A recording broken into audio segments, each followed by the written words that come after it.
Épouse Catherine est avec moi. Bonjour Catherine. Alors, elle ne m'accompagne pas tout le temps, mais je suis content qu'elle est avec moi cette semaine. Alors, j'ai été pasteur les 11 dernières années à Alma, au Lac-Saint-Jean. Et puis, aussi, depuis 6 ans, coordonnateur régional, alors pasteur coordonnateur dans notre région. Qu'est-ce que ça fait un pasteur coordonnateur? Bien, ça travaille avec les églises pour favoriser le travail d'équipe, travail de rapprochement régional entre nos églises, encourager les ouvriers pastoraux, alors les pasteurs et les épouses, les anciens, les épouses, et puis des fois encourager lorsqu'ils passent par des difficultés. Assister aussi les conseils d'église, des fois on passe par des bouts difficiles dans le travail d'équipe, dans l'administration, alors ça fait partie des multiples facettes de ce que ça fait un coordonnateur régional. Maintenant, est-ce que vous savez combien d'églises qu'on a dans notre région? Dans notre famille d'églises baptistes, là, dans notre région. Essayez, quelqu'un. 5. Oui, c'est ça, 5. Non, c'était... Vous saviez combien on a d'églises dans notre région? Maintenant, quelqu'un pourrait me dire combien il y a d'églises dans notre grande famille d'églises baptistes. Non, pas au monde, mais dans notre famille, les églises baptistes de l'association. Ah, essayez-vous, au Québec, au Canada? Au Québec, allons-y pour le Québec. Hey, c'est le bon chiffre. On a 80 églises au Québec. Mais on fait partie d'une plus grande famille à travers le Canada. Combien on a d'églises à travers le Canada? 600? Qui dit mieux? 500. Peut-être des quelques poussières, là. Alors, des fois, on a une église qui va fermer, des fois, on va ouvrir. On espère qu'elle en ferme le moins possible, mais ça arrive parfois. Alors, c'est une grande famille. Saviez-vous ça, qu'on a une si grande famille que ça?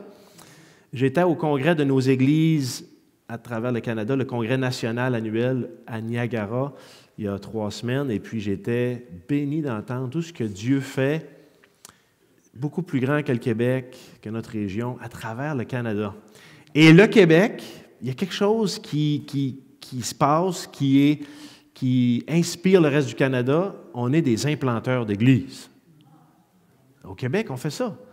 À chaque année, il y a 7, 8, 9 églises qui sont implantées au Québec. Depuis quelques années, là, il y a de l'expansion comme ça.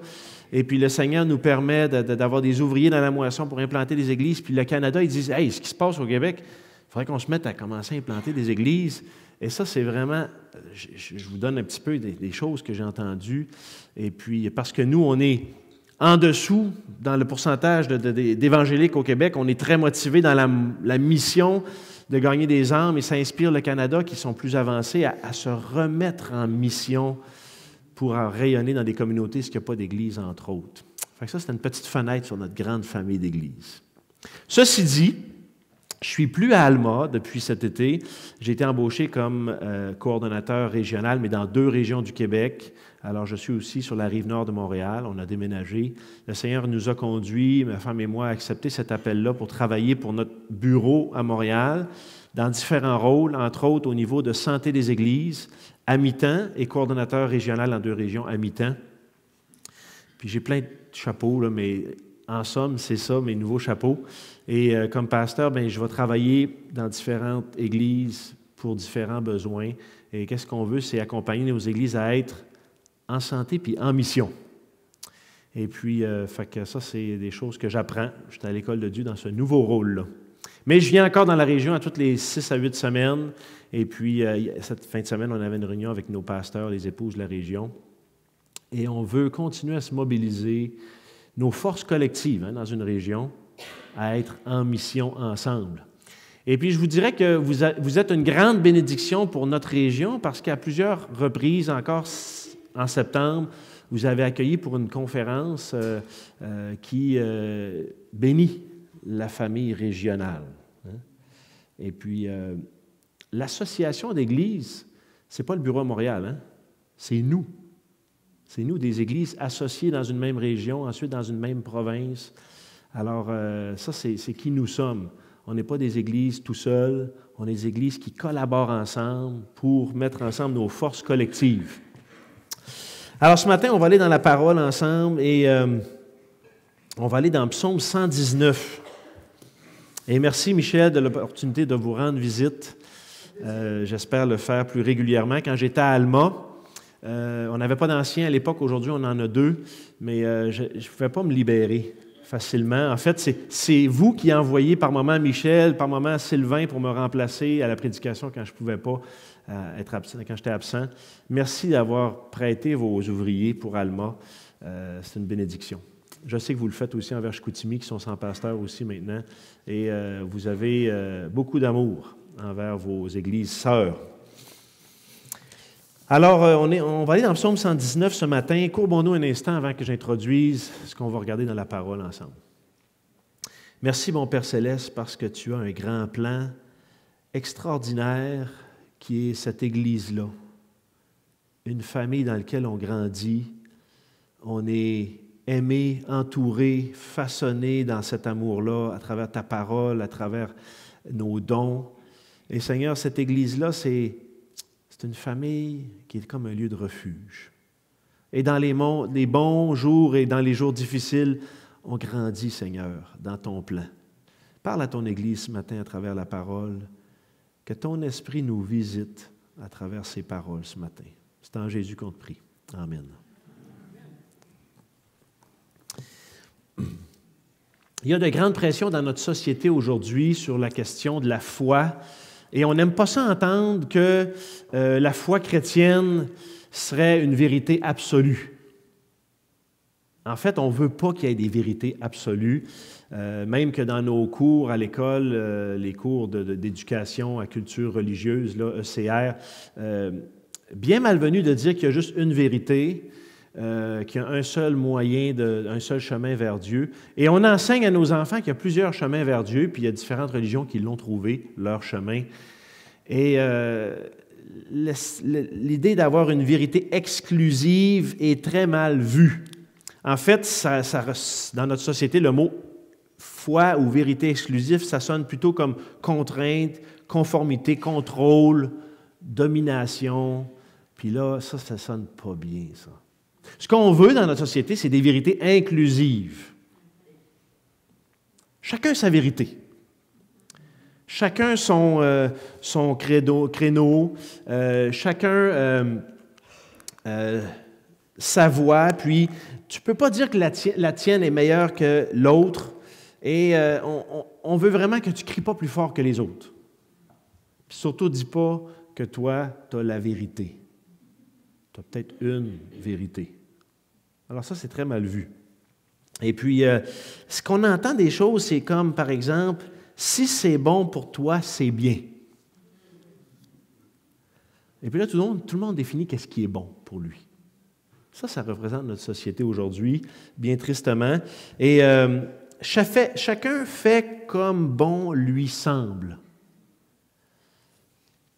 Et il y a quelqu'un dans notre monde aujourd'hui qui a étudié la question de la déchristianisation de notre société aujourd'hui. Et parce qu'on a jeté des valeurs chrétiennes dehors, il y a quelqu'un qui ne connaît pas Christ qui a dit « La société est pire aujourd'hui que quand on avait les valeurs chrétiennes, parce que là, c'est ce principe-là. Chacun comme bon lui semble. » Avant, il y avait peut-être une foi chrétienne trop dominante au Québec avec le catholicisme, mais au moins, il y avait des balises qui disaient ce qui est bien et ce qui est mal. Puis là, il n'y en a plus. Il y a eu une époque dans la Bible où ça ressemblait à ça. Et quand on regarde dans le livre des Juges, du chapitre 17 à 21, mais on va dire entre autres au verset 6 du chapitre 17, verset 21, chacun faisait... Comment? Ce qui lui semblait bon. Hein? Ça revient à différentes époques, ça. Malheureusement, ça se vivait dans le peuple juif. Chacun faisait ce qui lui semblait bon. Et on le dit au chapitre 17, on le répète au chapitre 21. Puis tout ce qui se passe entre les deux, c'est n'importe quoi. C'est un désastre parce que dans ces chapitres-là, on va relater les moments les plus sombres de l'histoire juive où le peuple d'Israël a commis des viols collectifs. Saviez-vous que ça existait dans la Bible, ça? Un village qui fait un viol collectif sur un visiteur. de la corruption, des meurtres, le génocide d'une tribu d'Israël. On a tué des villages, des villes tout entiers, jusqu'à faire un génocide presque total. Et à un moment donné, on s'est rendu compte que c'était comme on avait fait un génocide, c'est pas écrit comme ça, mais ils ont rasé une tribu d'Israël, puis les seuls qui restaient, c'était des soldats qui avaient réussi à s'échapper dans la poursuite là, de la guerre, là, puis se défendaient, mais toutes les femmes, les enfants, tout le monde est mort. Chacun faisait ce qui lui semblait bon, puis on en est venu aussi bas que ça. Et pour réparer ça, qu'est-ce qu'on a fait? Il y a une tribu qui n'était pas venue à la guerre, on est allé dans cette tribu-là, dans cette ville-là, on a tué tout le monde, puis on a gardé juste les filles vierges, puis on les a données aux soldats qui étaient restés en vie, les filles vierges. Puis on a fait une autre réparation aussi broche à foin que ça. Puis là, tu te dis, on peut en venir à ça? Chacun faisait ce qui lui semblait bon. Ce qui est le plus alarmant dans ce contexte-là, c'est que le peuple offrait encore des sacrifices. Attends un peu, là. On faisait des choses aussi horribles, des génocides, des viols collectifs, Puis on offrait encore des sacrifices à l'Éternel. Oui, parce qu'on en retrouve. Il allait consulter Dieu, puis il offrait des sacrifices. Je ne sais pas ce qu'il consultait, mais il faisait complètement l'inverse. Il s'est passé quelque chose dans ces chapitres-là, même si le peuple de Dieu pratiquait encore certaines formes d'adoration, la parole de Dieu n'était plus appliquée dans les vies. La parole de Dieu n'était plus au centre de leur vie. On avait gardé la pratique, puis on avait évacué la parole. Puis ça ne s'est pas fait du jour au lendemain, ça. Mais quelque part entre le temps où le peuple de Dieu marchait avec l'Éternel, puis le peuple de Dieu a fini par faire ce que chacun lui semblait bon, on a évacué la parole de Dieu dans l'équation. La stratégie de Satan de toutes les époques, c'est d'évacuer la parole de Dieu de la vie du peuple de Dieu.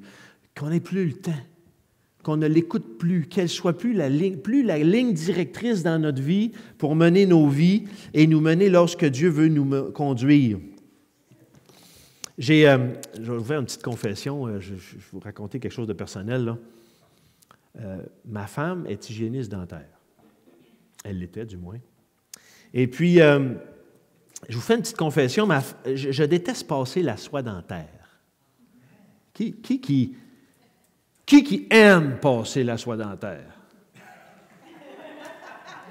Avez-vous remarqué que vous êtes une espèce rare? Mais voyez-vous, pourtant, elle m'a bien expliqué les bienfaits, puis je la passe des fois, mais je ne suis pas régulier. Puis je dis aux enfants, hey, écoutez votre mire, là. C'est important, la soie dentaire. Mais je suis peut-être convaincu à 25 %. Puis la pire, c'est que je m'en vais au dentiste, puis je m'en tire bien parce que moi, je brosse fort. Puis quand j'arrive au dentiste, il nous cote, selon le nettoyage, si on est un grade 1, 2, 3, 4, 4, je pense que c'est vraiment comme mauvaise hygiène. Moi, je suis tout le temps à cote 1, puis ils me disent, Monsieur Lapierre, vous faites donc bien une bonne hygiène dentaire, tu sais. Puis je m'en tire bien. Mais là, ils m'ont dit l'année passée, Monsieur Lapierre, vous avez de l'usure prématurée sur vos gencives. Cela nous indique que vous brossez trop fort.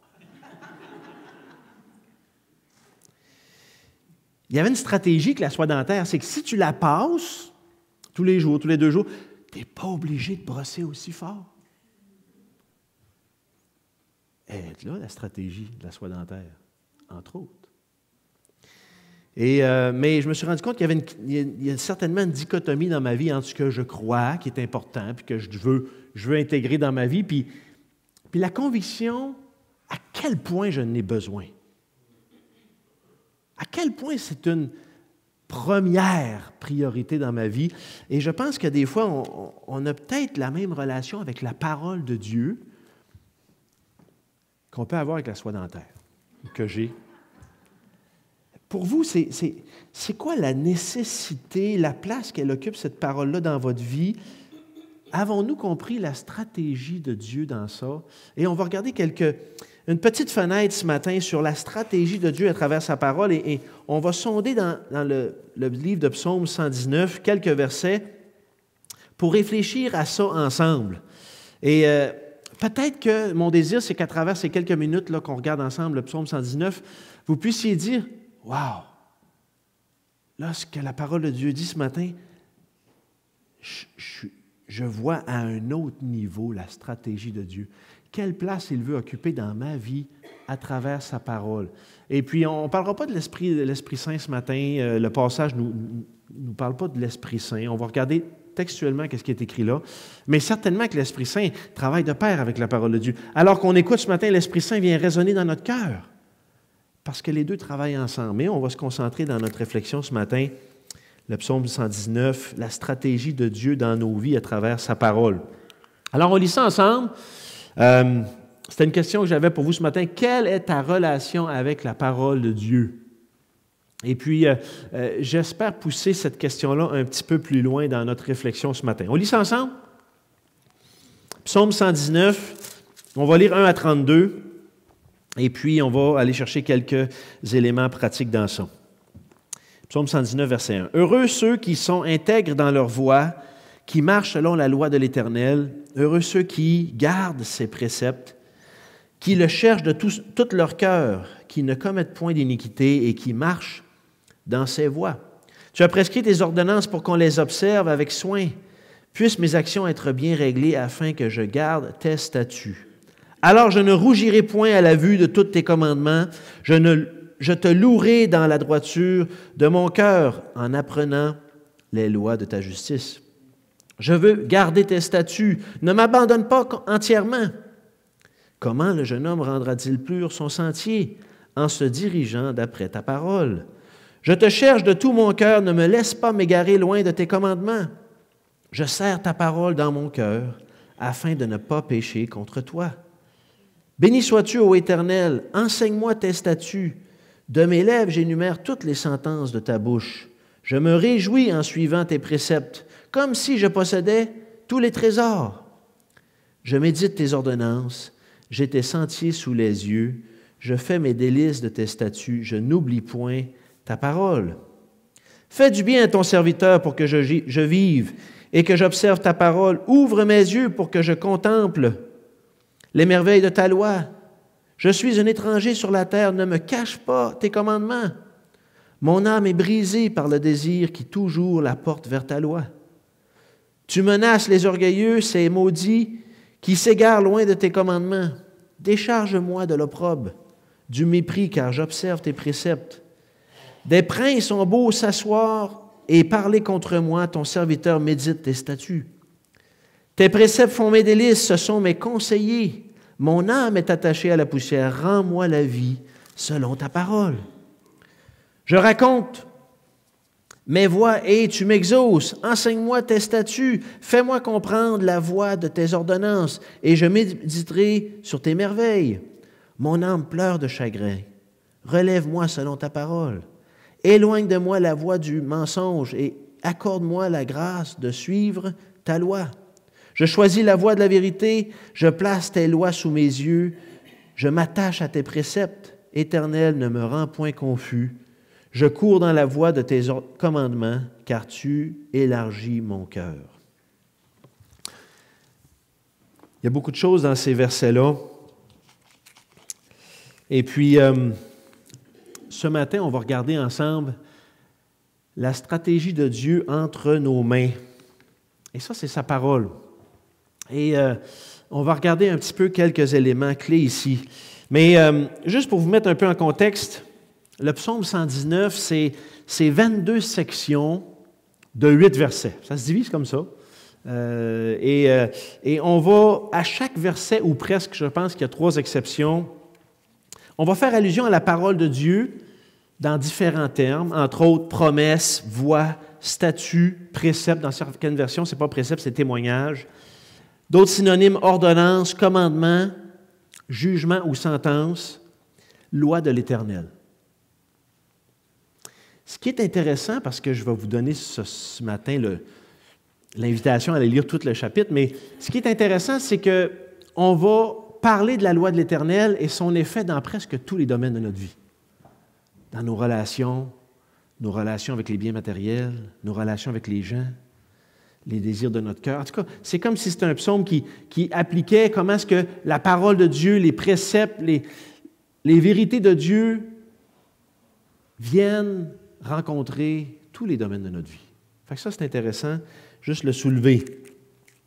On va se limiter à quelques observations ce matin dans les versets 1 à 32, mais déjà au verset 1 et 2, on va dire « heureux », on va déclarer « heureux ceux qui », et puis on va avoir déjà quelques principes comme ceux qui marchent selon, qui gardent ses préceptes, qui marchent dans ses voies, qui observent avec soin les ordonnances, qui gardent les statuts. On pourrait dire « heureux » ou « béni », c'est un autre synonyme. Et c'est déjà dans l'introduction, on peut constater que ceux qui vont appliquer la parole de Dieu, qui suivent l'Éternel et sa parole dans leur vie, vont en avoir des bienfaits. Nombreux. Et puis, au premier regard, j'irais même jusqu'à dire, juste déjà les versets 1 à 8, on a l'impression qu'on est invité à mener une bonne vie selon Dieu. Et on a presque l'impression que Dieu nous demande de travailler vers cette direction-là. Travaille, garde, marche, observe, puis tu vas être heureux. Quasiment comme si on les lisait, ceux qui vivent le bonheur sont ceux qui mènent une bonne vie. Je ne suis pas sûr que ça ressemble vraiment à ça, mais au premier regard, ça peut ressembler à ça. Ceux qui vivent le bonheur sont ceux qui vivent une bonne vie selon Dieu. Alors, si tu veux vivre le bonheur, bien, travaille plus fort à amener une bonne vie selon Dieu. Mais je ne suis pas sûr que c'est ce qui est écrit là. En lisant plus attentivement, le bonheur qui est là, c'est un sous-produit. Ce n'est pas de mener une bonne vie qui est la source de bonheur, mais c'est Dieu lui-même qui est la source de bonheur. Puis regardez au verset 2, il y a vraiment un passage clé qui nous aide à regarder sous le bon angle le reste. Heureux ceux qui gardent ses préceptes, qui le cherchent de tout leur cœur. Qui cherchent l'Éternel de tout leur cœur. Il va répéter ça encore au verset 10. « Je te cherche de tout mon cœur. » Et il se passe quelque chose lorsque celui qui s'approche de Dieu le cherche de tout son cœur. Et il y a une clé ici qui nous amène à reconnaître une chose, c'est que l'objectif de Dieu, ce n'est pas premièrement qu'on mène une bonne vie. C'est qu'on le trouve, lui. Et on sait dans d'autres passages des Écritures, entre autres dans Jérémie 29, où ce qui est écrit, « Si vous me cherchez de tout votre cœur, je me laisserai trouver par vous. » Parce que l'objectif de Dieu à travers ces Écritures, c'est qu'on le trouve. Dieu veut se faire connaître à toutes les époques. Et ça, c'est un des objectifs pour lesquels il nous laisse sa parole de Dieu. C'est cette première stratégie-là. Dieu se laisse personnellement trouver dans sa parole. Et les autres choses, comme une vie de justice, la bénédiction, la joie, la paix, ça, c'est le sous-produit d'avoir vécu une rencontre avec Dieu. C'est le sous-produit d'être en communion avec ce Dieu-là, qui, à toutes les époques, a pourvu aux moyens d'être en communion avec lui. À l'époque de la loi, c'était le sacrifice. Et pour que le pardon des péchés soit possible, puis qu'on puisse trouver une communion avec l'Éternel. Or, on n'avait pas l'Esprit Saint à l'époque qui reposait sur chaque croyant du peuple de Dieu. Mais ça, c'était une promesse future. Mais déjà là, il y avait la possibilité d'être en communion avec Dieu parce que le pardon des péchés, Dieu avait pourvu un moyen pour le pardon des péchés temporairement. Mais à toutes les époques, c'est le désir de Dieu. Qu'on puisse le trouver lui, le connaître lui, connecter avec lui. Et tout ce qui ressort de ça, c'est le sous-produit d'une rencontre avec Dieu. Et ça, c'est le premier point ce matin. Dieu se laisse personnellement trouver dans sa parole. C'est intéressant ici que dans ce chapitre-là, il y a des souffrances qui vont nous amener à ce désir-là. Parce que le Seigneur, il nous dit aussi que personne ne cherche Dieu à moins que le Père ne l'attire. Et il y a des souffrances qui sont évidentes quand on regarde au verset 25, par exemple. « Mon âme est attachée à la poussière. » Et Dieu va utiliser les souffrances dans notre vie. « Rends-moi la vie selon ta parole. » Regardez les souffrances au verset 28. « Mon âme pleure de chagrin. Relève-moi selon ta parole. » Il y a un vide de sens dans le cœur de l'homme qui l'emmène à chercher Dieu. Et ça, c'est Dieu qui nous attire. Et il y a aussi d'autres souffrances, comme lorsqu'on vient au verset 6, qu'il est dit « Alors je ne rougirai point à la vue de tous tes commandements. » Cet élément-là de rougir point, ça reflète notre honte, la conviction du péché qui nous condamne, et la loi faisait ça. Avant de nous emmener à dire « Seigneur, accorde-moi ton moyen de salut », Dieu voulait identifier que dans notre vie, il y a le péché qui est condamnable et condamné et qui dépose une honte, une culpabilité sur le pécheur. Et la loi était, entre autres, ce moyen-là, de faire prendre à l'homme, à la femme, qu'il est en contradiction avec Dieu, un Dieu juste, saint, mais qui veut une relation. Alors, ces souffrances-là, c'est la motivation, et puis on les retrouve dans ce passage-là. Et ça crée un sentiment d'urgence qui nous amène à chercher l'Éternel. Parce que l'Éternel veut se laisser trouver et il veut venir faire quelque chose. Maintenant, un commentaire très pertinent, je reviens à cette expression-là. « Heureux ceux qui le cherchent de tout leur cœur. » Je méditais là-dessus, puis je me demandais, comment je fais pour savoir que je cherche l'Éternel de tout mon cœur? Parce que dans Jérémie 27 et 29, il va dire entre autres, « Si vous me cherchez de tout votre cœur, je me laisserai... » Comment je fais pour mesurer si c'est ça que je vis, la recherche de Dieu de tout mon cœur? Je ne sais pas si j'ai la réponse, la science infuse, là, mais je pense que ma réponse se fonde bibliquement. Et voici ma réponse, c'est que cette résolution-là de cœur se reflète dans une décision de chercher l'Éternel pour mes besoins et arrêter de chercher ailleurs. Parce que si je cherche l'Éternel, ici, pour mes besoins de mon âme, les besoins de mon âme, puis je cherche ailleurs aussi pour chercher à combler les besoins de mon âme, je couche dans deux relations en même temps. On sait que l'Éternel est un Dieu jaloux. Il ne veut pas partager dans nos vies, dans notre cœur, la place qui lui revient. Il ne veut pas qu'on se confie dans les moyens de ce monde pour combler notre cœur, comme peut-être la sécurité financière, puis en même temps dire, Seigneur, je voudrais que tu m'apportes la sécurité. Je pense que le Seigneur, il dirait, bien, tu la cherches là. Quand tu seras fatigué de chercher là, on va s'en parler. Dieu est un Dieu jaloux. Il ne veut pas être partagé dans notre cœur avec des idoles. D'autres moyens. Puis en passant, les idoles dans l'Ancien Testament, là, quand on fait l'étude des idoles, on découvre que chaque idole était prometteur de répondre à un besoin. Il y avait l'idole de les récoltes, l'idole de soleil, pluie, tout ça, ça répondait à des besoins de sécurité pour qu'on ait la bénédiction d'assez de pluie ou assez de soleil. Il y avait même les idoles pour la fertilité, Astarté. Elle te promettait de te starter. Je dis ça en blague, mais il y a de la vérité là-dedans. On se confiait dans les idoles quand on sentait que Dieu tardait à rencontrer nos besoins. C'était tentant d'aller vers les idoles. Moloch, on voulait faire fuir le mauvais présage parce que le malheur nous suivait par en arrière, puis tout allait mal dans notre vie. C'est pas parce qu'il avait le goût d'adorer des statues. Il cherchait à combler le besoin ailleurs, tout en le cherchant en Dieu. Je vais parler de ma femme encore, mais c'est rare que je fais ça, là, OK? Je vous le promets. Là. Mais ma femme, elle prend une médication depuis 2 ans. Ça a plein d'effets secondaires, puis pour une maladie qu'elle va devoir comme être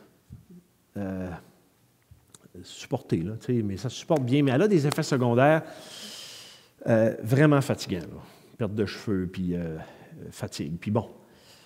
Alors, elle commence à prendre ces médicaments-là, puis là, elle entend parler qu'il y a des produits naturels qui peuvent Probablement, puis là, les gens poussent ça fort des fois quand ils promettent qu'un produit naturel peut vraiment faire la même chose. Parce que le médicament qu'elle prend, c'est de la chimio. C'est le même médicament que de la chimio, ça apporte le même nom, mais elle prend une dose de 4 de ce que quelqu'un en chimiothérapie prend. OK? Tu te piques avec du poison toutes les semaines. Bon. Et là, après quelques mois, elle sait qu'elle vit les effets secondaires. Puis là, on était en train de... Écoute, peut-être qu'on devrait se tourner vers des produits naturels. Puis j'ai dit, gars, on va parler au médecin, nanana. Puis le médecin nous a demandé quelque chose. Elle a dit, attendez, s'il vous plaît. Commencez par essayer le médicament. On verra. Ça marche-tu? Elle régit-tu bien? Elle ne régit pas bien?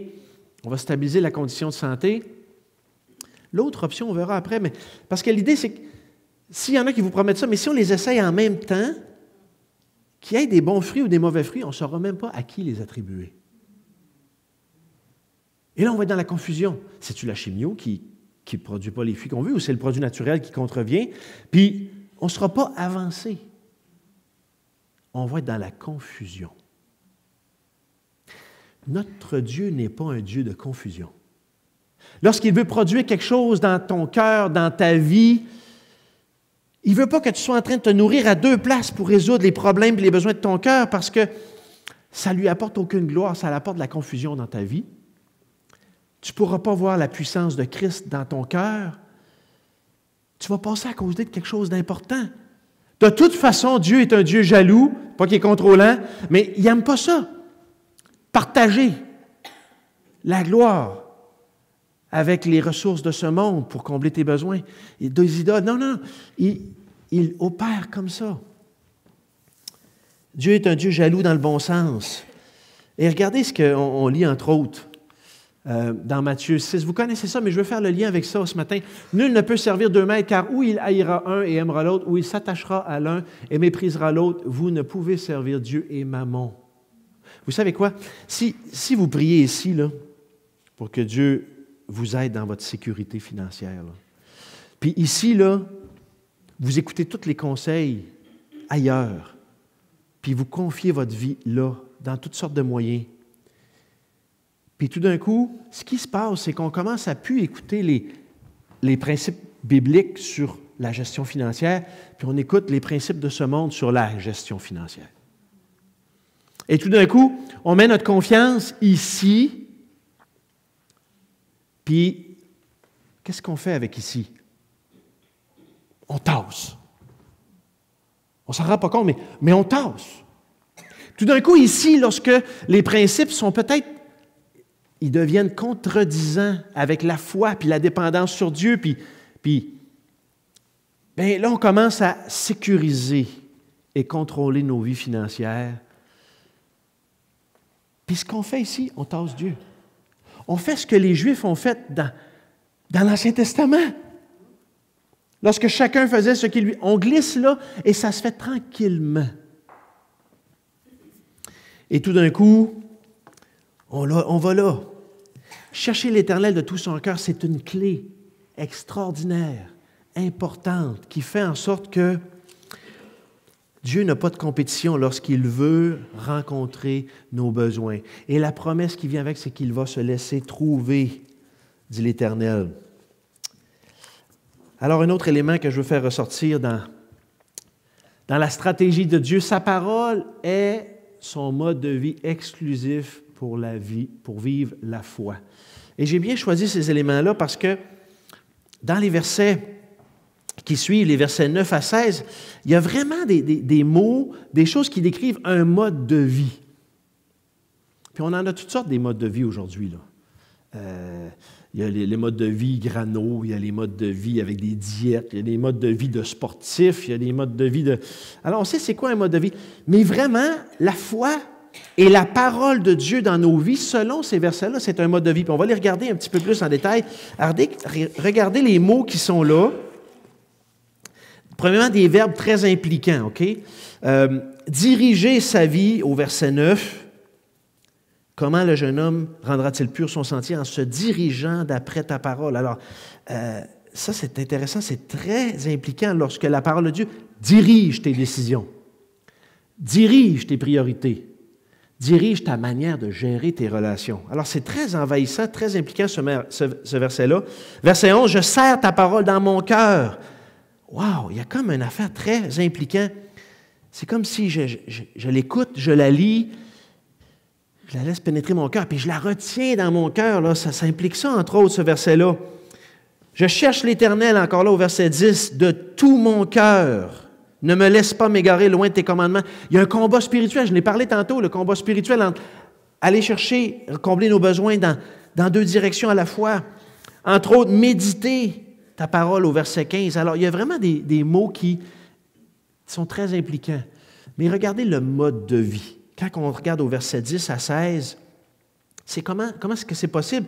Ça implique toute notre vie. Là. Entre autres, au verset 10, ça implique notre cœur, de tout mon cœur.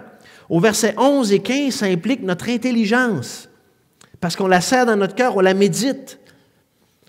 Au verset 13, « De mes lèvres, j'énumère les sentences de ta bouche. » Notre bouche est impliquée à répéter, à ressasser, à raconter ces sentences-là, parce qu'on les a sur nos lèvres, ça rentre dans notre cœur, mais c'est dans notre discours, c'est peut-être dans nos maisons.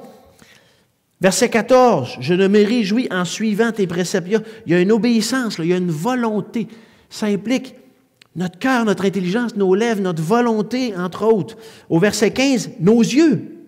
J'ai tes sentences sous les yeux. » Verset 16, notre passion, nos affections, parce qu'il dit « Je fais mes délices. » Ce mot-là, délice, est répété encore un petit peu plus loin aussi.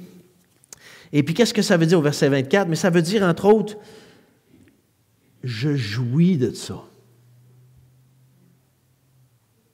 Je jouis de ça. J'en fais mon bonheur.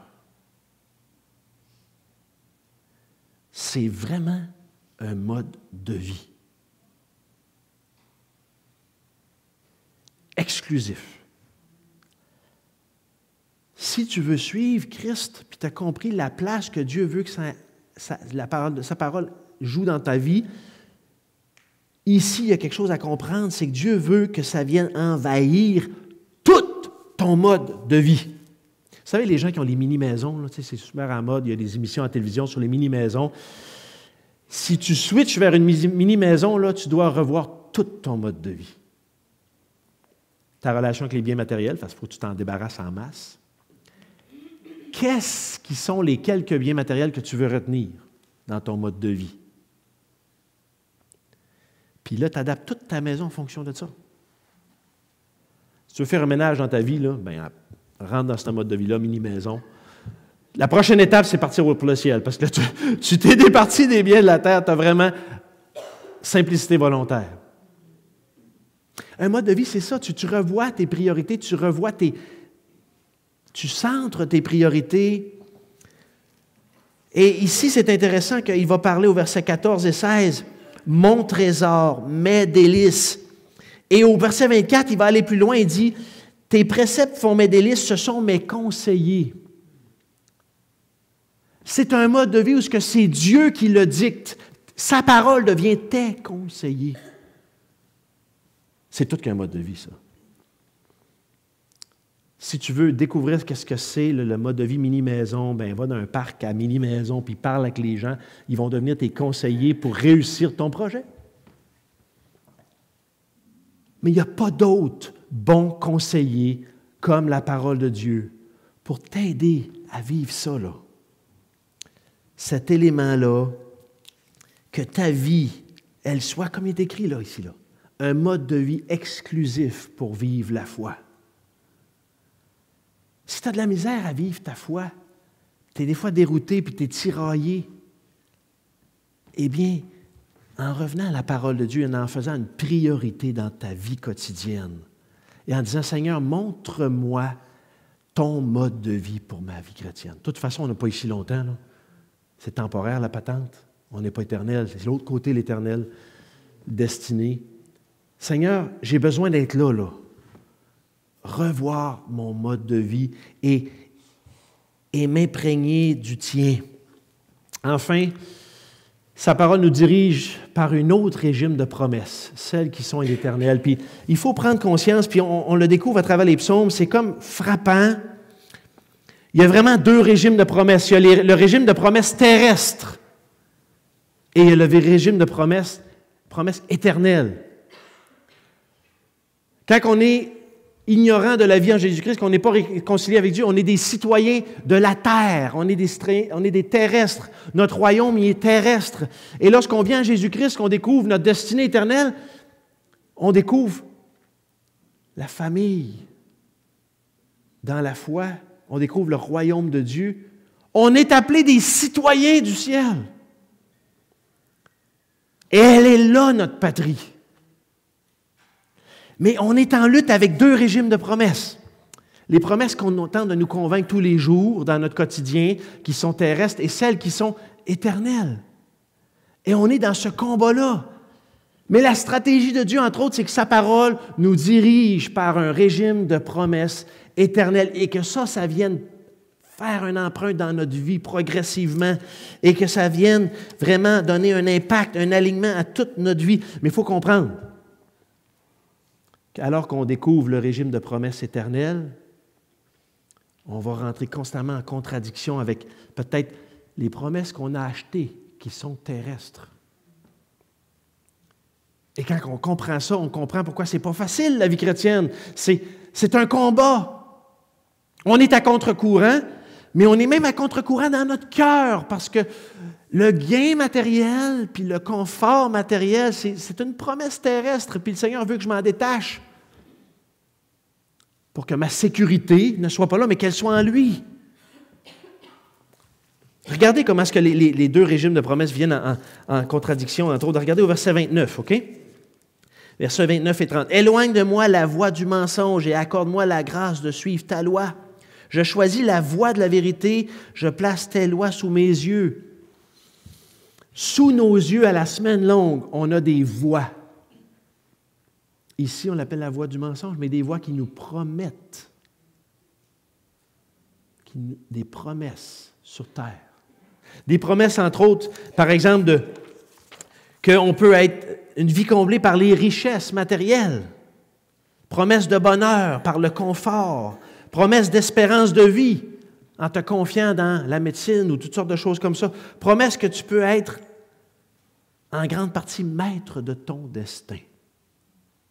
Et on va te vendre plein de choses, des programmes d'assurance, des régimes de retraite gonflés à bloc, avec la promesse que tu peux être maître de ton destin, puis je ne suis pas contre ça, là, planifier la retraite, puis une saine gestion financière, mais je suis en train de te dire que ces promesses-là sont teintées à la base comme quoi tu peux être maître de ton destin. Mais en fait, en Jésus-Christ, on sait que c'est lui qui est maître de notre destin. Il décide lorsqu'on va aller le retrouver. Promesse que les autres êtres humains peuvent faire de toi une personne importante. De trouver ton identité dans l'importance que les autres vont t'accorder versus la trouver en Christ. Alors, il y a toutes sortes de promesses, et je vous lis encore une contradiction ici, la lutte entre deux philosophies de promesses. Regardez au verset 36, on ne l'a pas lu. « Incline mon cœur vers tes préceptes et non vers le gain. » Il y a des promesses, là. « Détourne mes yeux de la vue des choses vaines, fais-moi vivre dans ta voie. Accomplis envers moi, ton serviteur, ta promesse qui est pour ceux qui te craignent. » Et puis, on va voir que dans tout le chapitre 119, il y a 17 fois allusion selon ta promesse, selon ta parole. Allusion à ce nouveau régime de promesses-là par lequel Dieu veut conduire notre vie. Et on veut s'en imbiber si on veut être capable de déceler et dire non, je ne veux plus m'attacher aux promesses de la terre qui m'éloignent de ma confiance en Dieu. Je veux adopter les promesses en Jésus-Christ qui sont source de vie. Je termine avec une dernière histoire. Je vous parle de mon voisin. Francis. Il a passé dans le journal cette semaine. C'est un cultivateur de patates. Francis Desrochers. Et j'apprends à le connaître tranquillement, mais Francis, il embauche des travailleurs saisonniers d'Amérique du Sud, quelque part, là, latino-américains. Et ayant parlé avec lui, puis avec d'autres, là, c'est peut-être pas nouveau même ce que je vais vous dire là, mais le monde des cultivateurs aujourd'hui sont ravis de pouvoir s'appuyer sur les travailleurs saisonniers de l'extérieur. Ils ont plein de qualités, ces gens-là. Ils sont fiables, Ils veulent travailler. Ils endurent la chaleur. Ils ne se plaignent pas. Et puis, ils apprécient le salaire. Les Québécois élèvent le nez sur du salaire dans le milieu des récoltes. On aurait dit qu'ils ont juste des qualités. J'ai un ami qui est dans le domaine laitier, les vaches laitières à Alma, puis lui, il dit, les flots aujourd'hui, ils ne veulent pas travailler. Ils ont 20 ans, puis ils ont tout cru dans la bouche. Pourquoi ils iraient travailler? Puis ils se couchent trop tard parce qu'ils ont une vie de fou, puis ils ne se lèvent pas pour venir travailler. Il dit, c'est pas fiable, c'est pas fiable. Puis, il le dit de même. Mais ces gens-là, pourquoi est-ce qu'ils sont si fiables et engagés et motivés? Eh bien, ils travaillent en fonction, pas de ce que leur salaire peut rapporter ici au Canada. Ils sont motivés en fonction de ce que cette rémunération-là va leur apporter chez eux, dans leur patrie. Ah, ils sont contents d'avoir l'argent entre leurs mains là, mais ce sur quoi ils fondent leur investissement, leur engagement, leur ligne de conduite, c'est que quand je vais arriver en Amérique du Sud, chez moi, au Guatemala, ou quelque part de même, là, bien, ce que j'ai travaillé ici, là-bas, c'est une richesse incroyable. Je suis en train de bâtir un avenir pour ma vie, mon foyer, parce que mon appartenance est là-bas, pas au Québec. Lui, le Québécois, il est en lutte à bâtir son royaume au Québec. Puis 15 piastres ou 16 piastres de l'heure, il fait...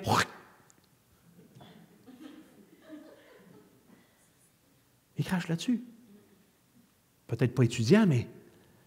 Puis là, je fais un stéréotype, pardonnez-moi, je ne veux pas me mépriser ou quoi que ce soit, mais vous comprenez ce que j'essaie d'exprimer. Et l'attitude du comportement de ces gens-là dans le travail reflète qu'ils ont compris que leur patrie n'est pas au Québec. De toute façon, leurs chances de rentrer au Québec sont minces pour X raisons. Alors, ils disent, je fais le maximum de l'opportunité alors que je suis un résident temporaire. Et dans notre passage, ça c'est la réalité. Verset 19, je suis un étranger sur la terre. Ne me cache pas tes commandements. Fais-moi découvrir, Seigneur, les promesses de ma patrie. Je suis un étranger sur la terre.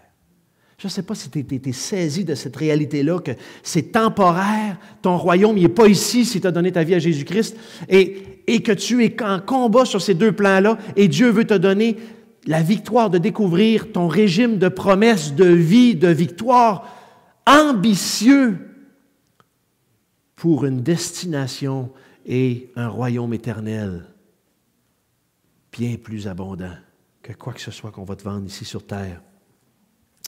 C'est le défi qu'on a comme disciples de Jésus-Christ, de vivre comme ça. Régler dans notre cœur, Seigneur, je veux vivre selon ma patrie, selon ce régime de promesses-là qui est éternel. Et je termine avec ce passage-là, vous le connaissez. Il dit, mes bien-aimés, je vous exhorte comme des étrangers et voyageurs sur la terre à vous abstenir de convoitises, des convoitises charnelles qui font la guerre à l'âme.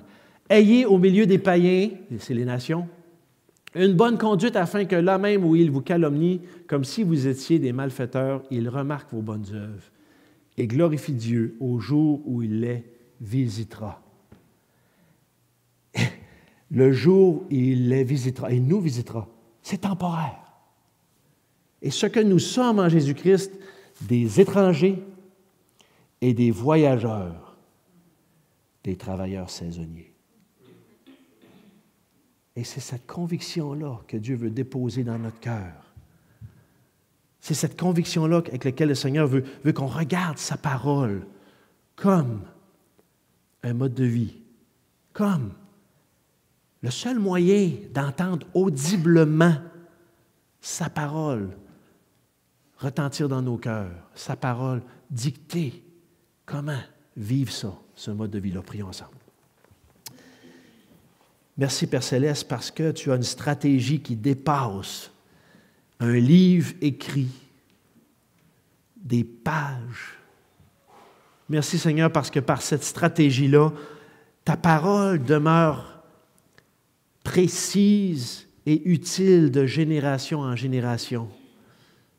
Merci, Seigneur, parce que par ta parole, on peut te rencontrer audiblement tous les jours et spirituellement à notre âme par ton esprit. Accorde-nous, Seigneur, d'être imprégnés de ces convictions-là dans nos cœurs ce matin, chaque jour, cette semaine. C'est en Jésus que je te prie. Amen.